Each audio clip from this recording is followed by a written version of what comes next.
Do you ever wonder why your circle of friends is shrinking? I do all the time. My name is Amy Brown, and I make videos about friendship and midlife and Amazon products. So if that's something that interests you, I would greatly appreciate if you would subscribe to my channel. It really helps me out.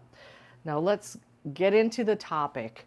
Do you ever feel like your circle of friends keeps shrinking? And why does it seem like female friendships are harder to maintain now? These are questions that I think about on a regular basis. I find myself in my mid 50s, and at different points in my life, I did have friends. Where are they? What happened? And sometimes, you look back and you just you don't know what happened. Where are they now? And I know there's a lot of people that once they get in their 40s, 50s, 60s, 70s, 80s have the same feeling that what happened? And is there anything, is it too late now? Is it too hard to make friends when you're in midlife? So just know, if you're watching this video and you feel that way, just know that you're not alone. I have read thousands of comments from people that watch my videos, and it has really struck me how loneliness is such a common problem for adults that are middle age. So looking at why our friend groups feel smaller now, and maybe they actually are smaller now, at least in my case, your life stages change. So your kids grow up, so you no longer are meeting new parents, the kids' friends' parents, career changes, moving, and that all happens many times as we age. Many of us make career changes. I'm a realtor and in the Orlando area, and that is an incredibly lonely profession. And it's just the nature of the beast. It is what it is. And also moving from the Midwest to the Mid-Atlantic region, from the Mid-Atlantic region to Florida. So there's been a lot of breaking of relationships. As much as you try when you move to maintain some relationships, it's really hard, as I'm sure many of you can relate to. Also, COVID sort of shifted how we socialize and maybe made some people just feel more comfortable with being isolated and not having as much social interaction because you had to stay home, and maybe you got used to staying home, and it feels okay now. And so and I think in 20 years there's going to be a lot of studies and a lot of PhD thesis written on the topic of COVID and what it did to interpersonal relationships. So it'll be interesting to read someday. And as we age, our values evolve, our priorities evolve. I personally have less patience for superficial friendships, and I know that many of you feel the same from reading your comments. My values, I like attending a church. Church life is important to me, and it's not always easy finding people with those same values and priorities. And I know that many of you can relate to that as well. From the comments that people have left me, a lot of people have said that they are done trying to find new friends. They're done trying to maintain friendships.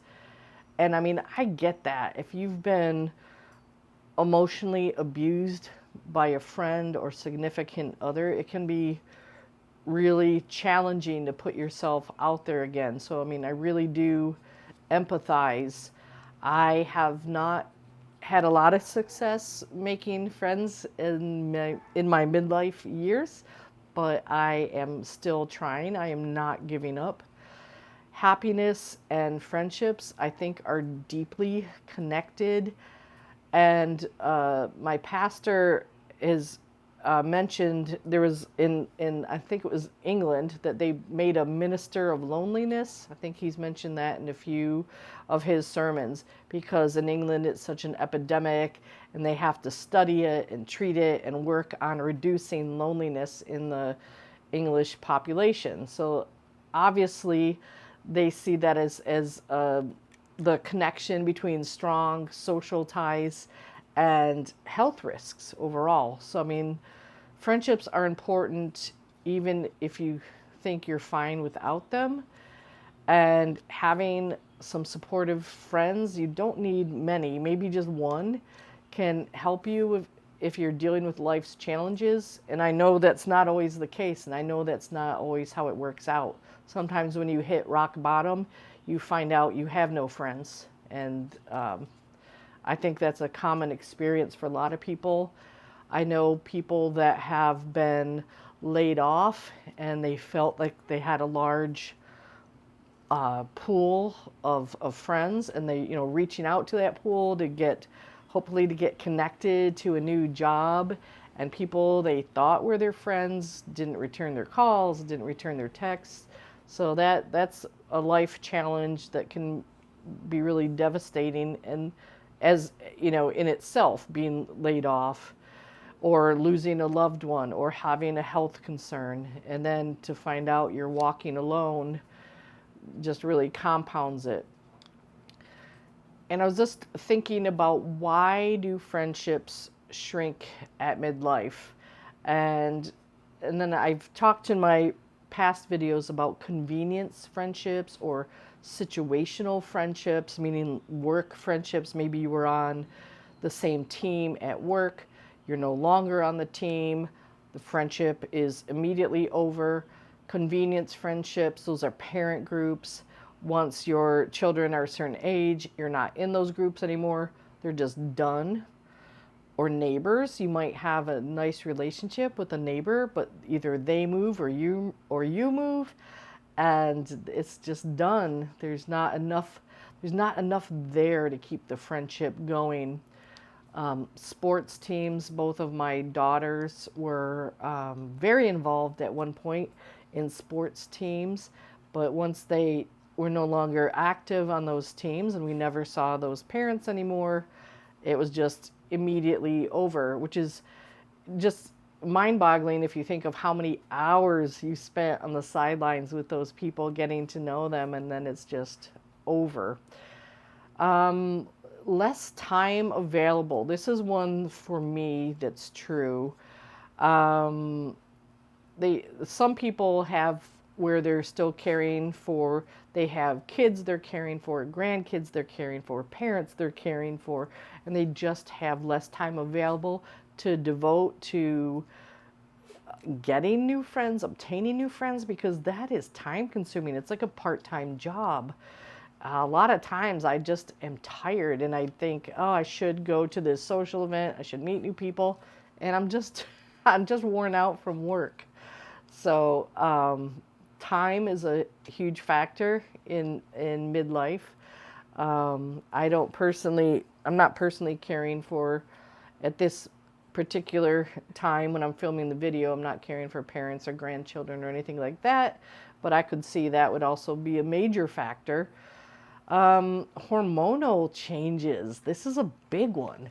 I'm looking at my dog there. I don't know what she's doing. I think she's looking for lizards. She likes to play with them.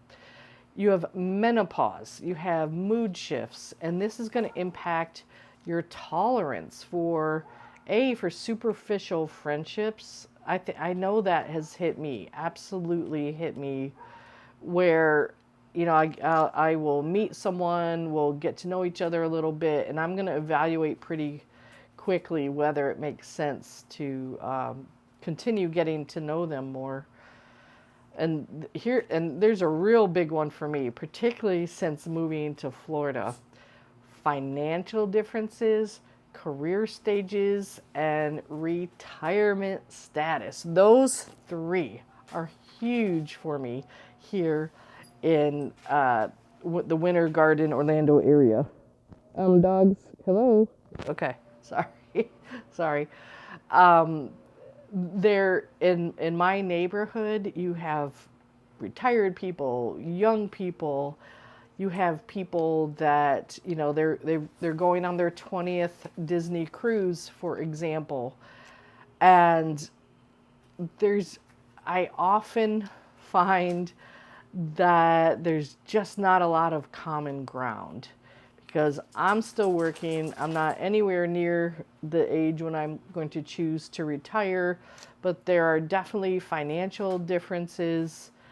And I think that has hit me more in midlife than any other time.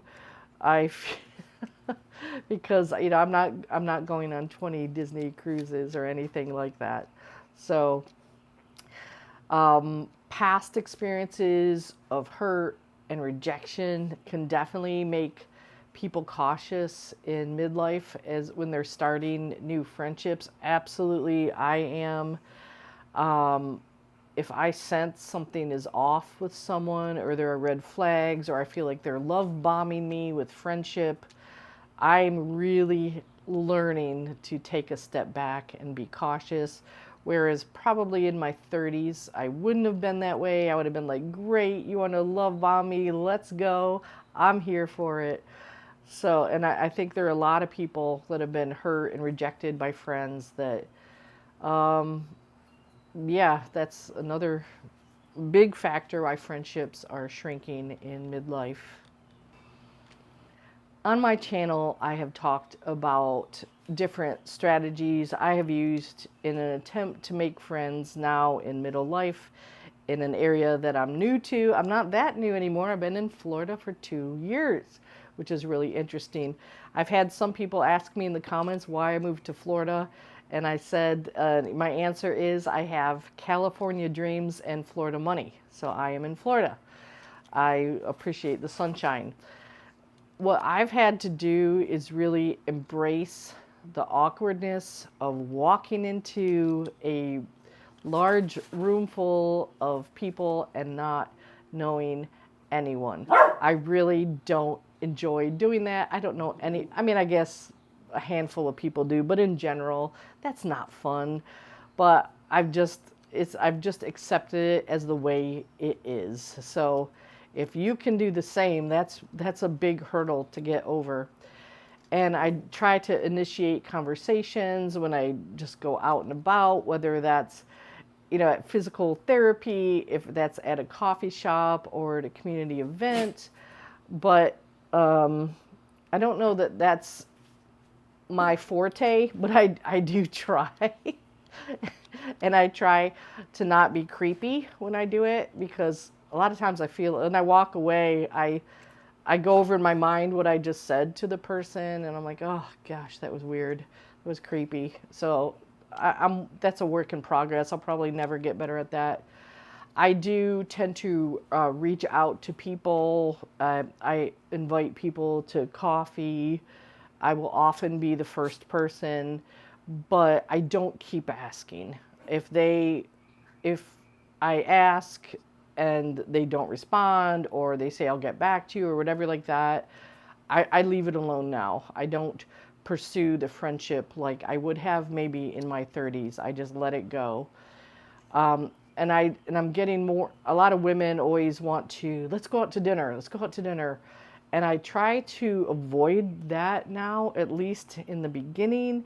I'm looking for something more, just more casual, low-key. Like I mentioned, meeting at Starbucks is something I like. Coffee. Most people can find some beverage at Starbucks that they enjoy. Walking groups, I haven't. There is a walking group, but it's in downtown Orlando, and it's not very often. It's once a month. And it's just something I haven't been able to make it to yet, but I think that sounds interesting. And I know that there are online groups and social media to try to find like-minded people. I have found that to be a challenge. I know that there are meetups for people. I don't know why, I'm just leery of those, but I haven't done it yet, so I need to be more open-minded and say yes to the new experience and go to a meetup before I judge it. But I have not been to one. I've been dragging my feet on that. I have gone to several social things in my neighborhood. That has not been overly successful, but I am still open-minded to that as well. The next thing I want to touch on is something that I'm not good at. I need to be better at this. And if any of you have any advice, I would welcome you to leave it in the comments below. It's how to make the friendships last once you make them. And just understand and appreciate different types of friendship, their roles.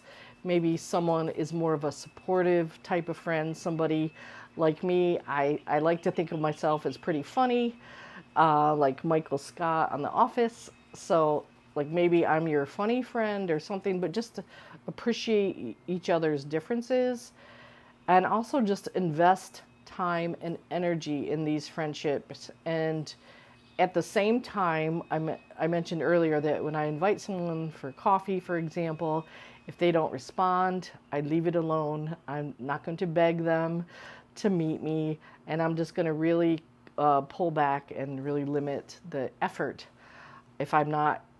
If the other person's not interested, I want to be friends with people that want to be friends with me. I don't want to force it.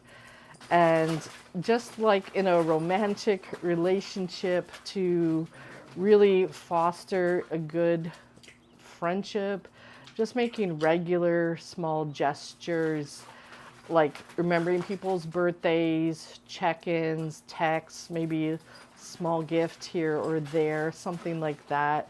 But just really investing your time, maybe some money, your energy into that relationship. And again, this is something that I am working on. I am not great at, but I'm open to hear from all of you. And I do read your comments and I appreciate them. Thank you for watching.